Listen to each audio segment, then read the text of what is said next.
Қымбатты оқушылар, бүгін математика сабағын бастаймыз. Математика сабағының ең алғашқы тапсырмасы бұл миға шабуыл тапсырмасы, яғни кішкене логикалық и математикалық есептеулер бар есеп.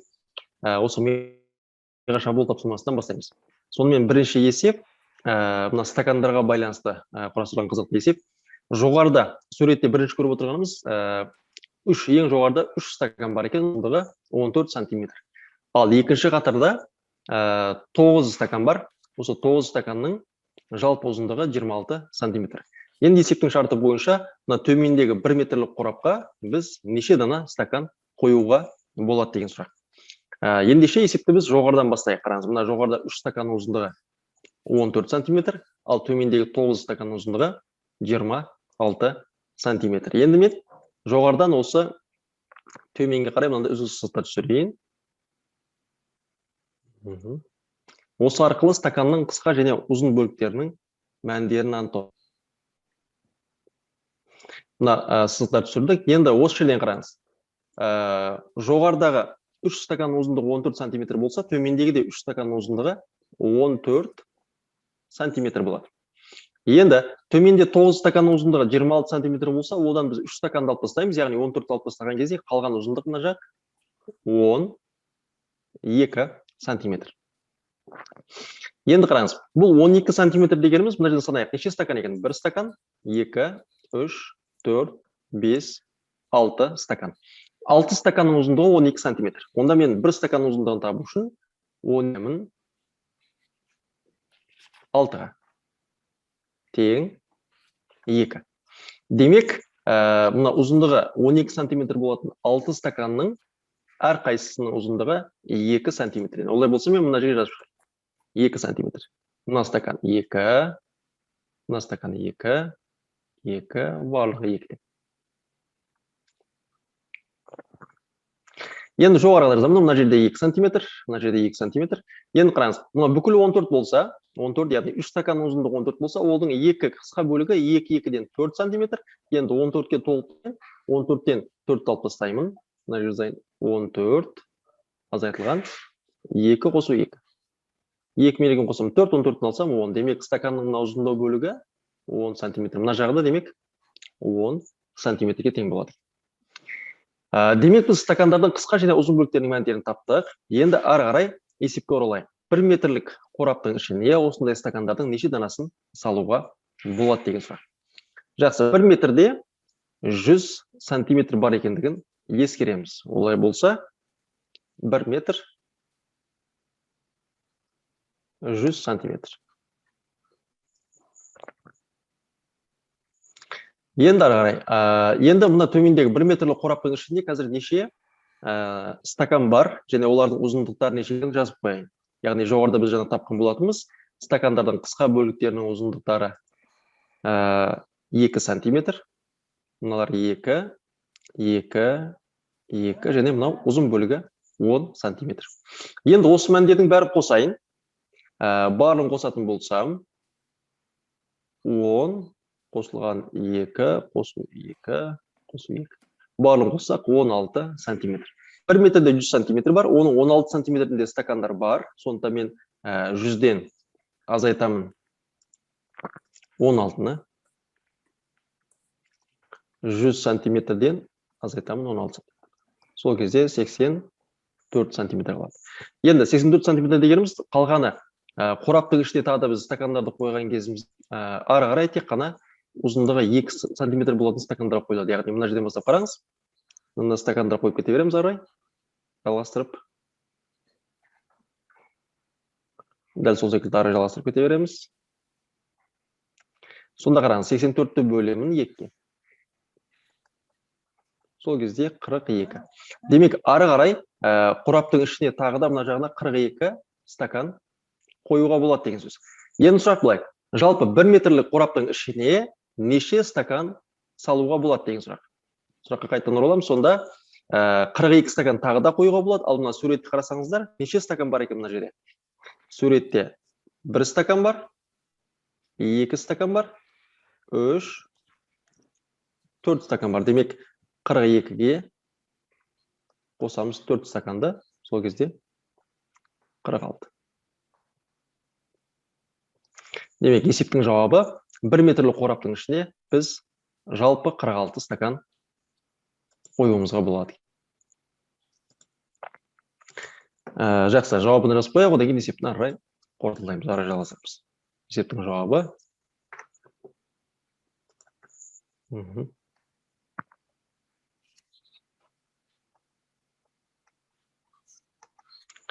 46 стакан. Так, сонымен бірінші миға шабуыл тапсырмасын орындадық. Енді сабақты ары қарай жалғастырамыз. Кеттік. Қайталау сынағы 1. Бұл өткен тақырыптардың ішіне жиын деген тақырыптың ішіне қайталаймыз. 3 жиын берілген А, Б және F жиындар. Әрқайсы жиынның элементтері бар. Мына жерде жазылып тұр. А жиын элементтері, одан кейін Б жиын элементтері және F жиын элементтері. Осы 3 жиынды біз Эйлер-Вен диаграммасы арқылы диаграммалардың ішіне орналастыруымыз керек. Яғни 3 жиынға да тиісті болған сандарды жазамыз. Одан кейін тек қана 2 жиынға тиісті болған сандарды осы шеңбердің ішіне орналастырып шығуымыз керек. Ең бірінші А, Б және F жиындарына үшеуіне де ортақ тиісті болған, мына жерден көріп отырғанымыздай қызылмен бояп қойдық. Бұл 6 деген сан. 6-ны мына ортаға жазамыз. А жиынына тиесілі, Б жиынына және F жиынына да тиесілі. Одан кейін келесі мынау тек қана А және Б жиындарына тиесілі сандар. Бұл тек қана 5 деген санымыз. А жиында бар және Б жиында бар. Демек, мына А және Б шеңберлерінің ішінен біз екеуінің қиылысқан деген санды жаздық.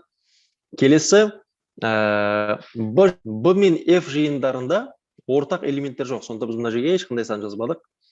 Келесі, яғни бірінші және үшінші жиындардың элементтерінде ортақ қандай сандар бар екенін қарайық. 1 бар, 2 бар, 3 бар, 4 бар, яғни жасыл сызықтармен бояп қойдық. А және F жиындарында ортақ сандар 1, 2, 3, 4. Мен мына жерге соны жаздым. А шеңбері мен F шеңберінің қиылысқан жерінде 1, 2, 3, 4 элементтер бар екен. Одан кейін, енді бұларды жазып шыққаннан кейін, тек қана А жиынының өзінде қай элемент қалады? Яғни мына жерде қарасаңыз, А жиында 0 қалды. Бұл мына А жиыны шеңберінің тек қана мына бөлігіне ғана, сол жақ бөлігіне жазылады 0. Тура сол секілді Б жиынында қалып қойған сандар 7, 8, 9. Одан кейін F жиынында қалып қойған санымыз бұл 12. Енді мынау А, Б, F 3 жиынды біріктірейік. Яғни мына шеңбердің ішіндегі бүкіл сандарды жазып шығайық. Қандай сандар бар екен? Бұл жерде 0-ден бастап 12 деген сандарды жазып шықтық. Енді N жақша ішінде А, бірігу Б, бірігу F дегеніміз осы 3 шеңбердің 3 жиынның біріктірген кезіміздегі элементтер саны неше екендігін табуымыз керек. Бұл іште жалпы барлығы 11 элемент бар екен. Келесі, тура осы жерден 3 жиынды қиылыстырамыз. А, Б және F жиындарын қиылыстыратын болсақ, үшеуінің де қиылысуында тек қана 6 деген сан бар. Бұл дегеніміз 3 жиынның қиылысуында орналасқан элементтердің саны 1, яғни 1 элемент бар деген сөз.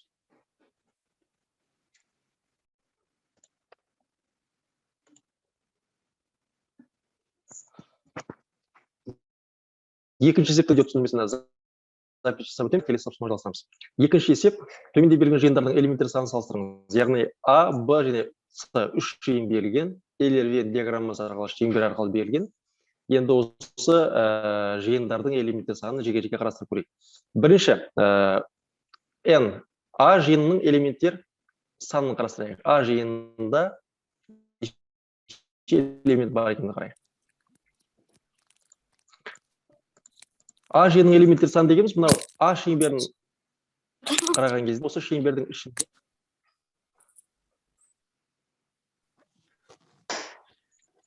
А шеңбердің ішінде орналасқан сандар. Яғни әр нүктені біз бір элемент деп қарастыратын болсақ, ол кезде А шеңберінің ішінде элементтер санын қарайық. 1, 2, 3, 4, 5, 6, 7, 8. Яғни 8 элемент бар. Оны бұлай жазайық. N А жиынның элементтер саны 8. Келесі, енді тура осы сияқты Б жиынның элементтер санды жазып шығайық. Б жиынның элементтер саны тура сол Б шеңберінің ішіндегі элементтерді қарастырамыз. Ол үшін мына былай сызайын. Ағай 7 болады ішінде. Яғни тамаша. Олай болса, N Б жиынның элементтер саны 7. Енді келесін сын айтыңыздар. Бұл да 7 болады.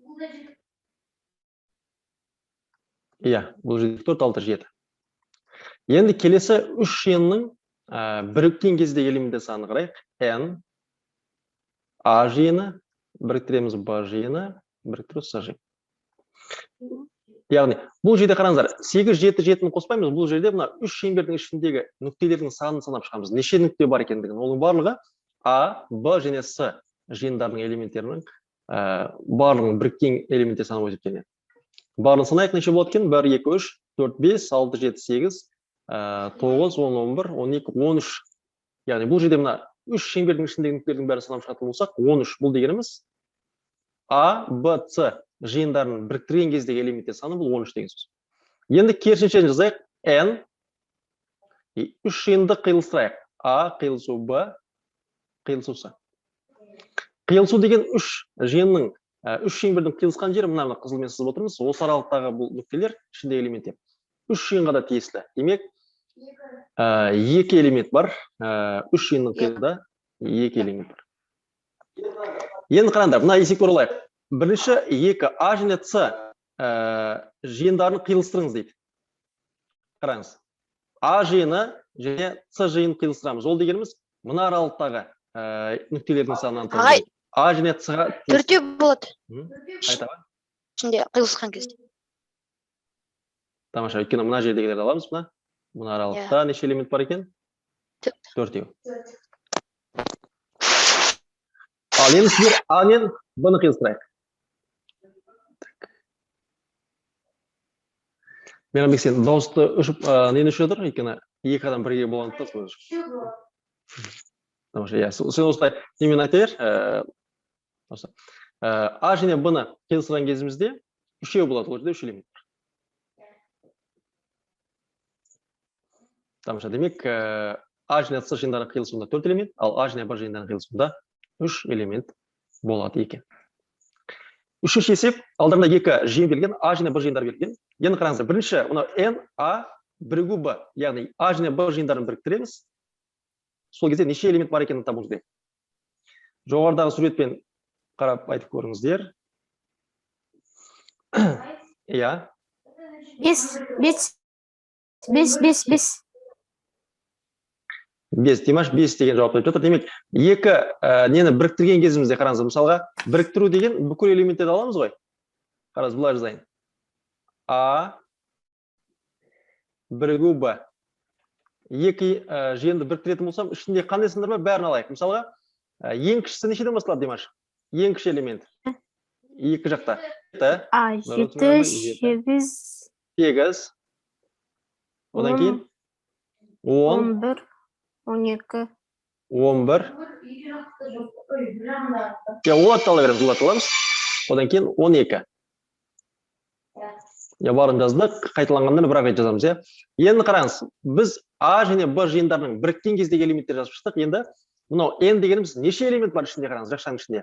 A және B-ның біріккен кезіндегі элементтер саны неше? Санап шығыңыздар. 7, 8, 10, 11, 12. 5. Жоқ, 5 элемент. Бермек өйткені мұның бәрін санаған кезде 7, 8, 10, 11, 12. Демек 5 элемент бар. Ал енді келесі қиылысу.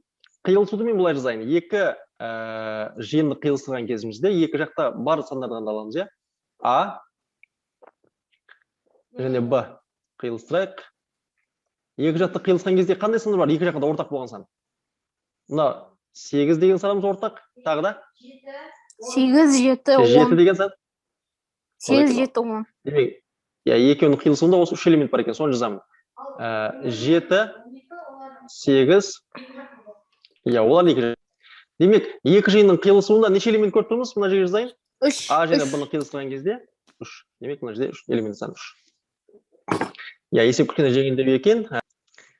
4-ші есеп, 2 жиынның қиылысуындағы элементтер санын табуымыз керек. Яғни бірінші қатарда қараңыздар. 2 жиынды былай қиылыстыратын болсақ, мен шеңбермен салайын, сіздер одан кейін осы жерге элементтерді айтып отырамыз. Қараңыз. Мына жиынды мен былай алайын қайтадан. Шеңбермен салайын. Одан кейін келесі. Екінші жиын.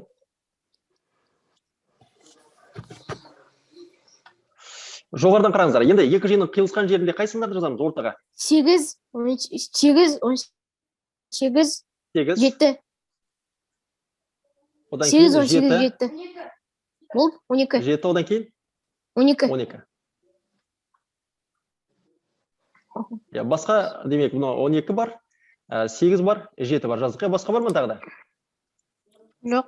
Енді қараңыздар, бірінші жиынның өзінде қайсында қалып қойды? Біз қазір 8-ді жаздық, 7-ні жаздық, 12-ні жаздық. Қайсы қалды мына жақта? Бірінші жиынның өзінде Апай 18. Ағай 18. 18. 18-ді біз мына жаққа ортаға жазуымыз керек қой 18-ді.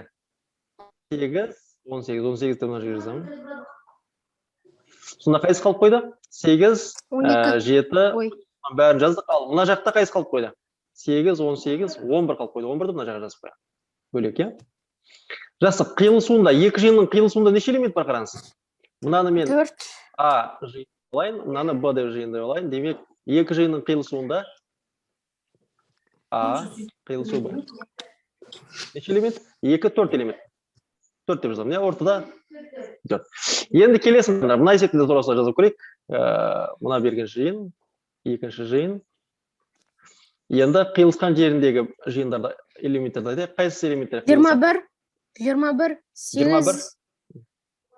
8 болды. 8.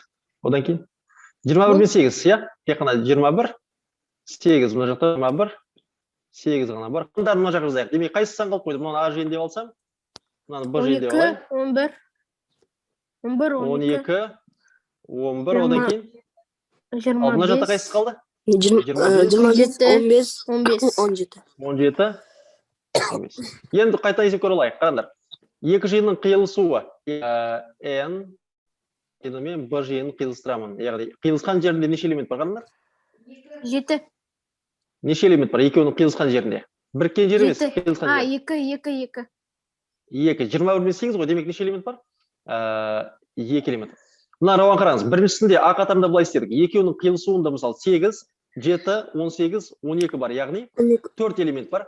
Ал Б қатарында қараңдар, екеуінің қиылысуында 21 мен 8, 2 элемент бар. Осыларды жеке-жеке жаздық. Есепке байланысты сұрақтарыңыз болса, бірден, иә? Бесінші есеп, екі жиынның қиылысуының элементтері санын табыңыз. Қараңдар, мына жерде бірден не былай сызбай сразу шығарып кете береміз. Мысалға, неше элемент бар қиылысқан жерінде? 14, 20, 14, 23, 27. 14, тамаша, 14 бар. 14, 18, 14, 18, 27. Тамаша, 18. Одан кейін 27. 23, 27. 23 бар. 27. Демек, 14, сіздер айтыңыздар, алыңыздар, 18, 23, 27. Енді мынаны айтыңыздар. N, A, қиылысу Б. Неше элемент көтіміз қиылысуында? Неше элемент бар? Нешеуін жаздық біз, яғни? Екі жиынның қиылысуында 4 элемент. Элементтер саны 4, яғни N дегеніміз элементтер саны 4. Жақсы. Енді сіздер мына жерде қараңыздар. Бұлай айтайық. А бірігу Б. Ол кезде қалай жазылады бұлар? Біріккен кезде екі жақшаның ішіндегі бүкіл сандарды қарастыруымыз керек. Біріктіріп аламыз. Ең кіші сан нешеден басталып тұр қараңдар? Ең кіші сан айтыңдар. 1. Одан кейін 2 бар. 7. Біреу бар. 7-ге дейін тағы қайсы бар? 5, 7, 14, 16, 18, 22, 23, 27. Я, 7-ден кейін 14, одан кейін 16, 18, 22, 23, яғни қайталанатын сандарды біз бір-ақ рет аламыз яғни, жақсы. Енді мұны айтып жүріңдер. N, A, бірігу Б. Жылдамырақ. Екі жиынды қиылысқан кезде неше элемент, біріктірген кезде неше элемент болды соның жақшаның ішінде? Жоқ, элементтер санаңдар. Бүкілін санаймыз. Димаш, неше болды элементтер сан? 10. 2, 4, 6, 8, 10. Барлығы 10 элемент бар екен. Жақсы, енді келесі қатарға өтіп кетеміз бірден не? Екінші қатарда, сол қатарда болса. Екі жиынды қиылысайық бірінші қараңыздар. А? 21. А. Қайсы? 2, 2, 12, 16, 2. 21. 2, 12, 16. 12, 21. 21. 16-дан кейін 20. Енді айтыңыздар, n a қиылысу b. Екі жиынды қиылысқан кезде неше элемент көрсетеміз? Жақшаның ішіндегі элементті айтыңыздар. 4. 4, 5, 4. 4 па 5 па? 4. 4, я. Енді келесі. Енді бірден екі жиынды бітірген кездегі мәндерді айта беріңіздер. Біріктіреміз.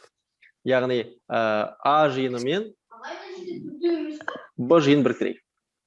Жоқ, мына жақшаның ішіндегі Мейрамбек. 2, 12, 16, 21 деген кезде 4 элемент қой. Енді біріктірген кезде ең кішіден бастап айтыңыздар. 2-ден бастаймыз. 2, 5, 12, 15, 16, 21, 15, 16, 20, 21. Енді элементтер санын санап жүріңіздер. N, A, бірігу B. Элементтер саны. Жыламырақ, жақшаның ішіне. 2, 4, 6, 8, жоқ, 2, 4, 6. Ой, 8. 7, 8. Тамаша. Жақсы, екі жиынның біріккен кездегі элементтер саны 8-ге тең болады. Жақсы, есеп түсінікті болатын болса. 6-шы қайталау есеп бұл пайыз процентке байланысты есебіміз. 16.000 теңгелік сағат 10%-лық жеңілдікпен неше теңге сатылады. Яғни сауда орталықтарына барған кездерінде сағатқа, телефонға, планшетке, компьютерге жеңілдіктер болады. Киімге деген секілді.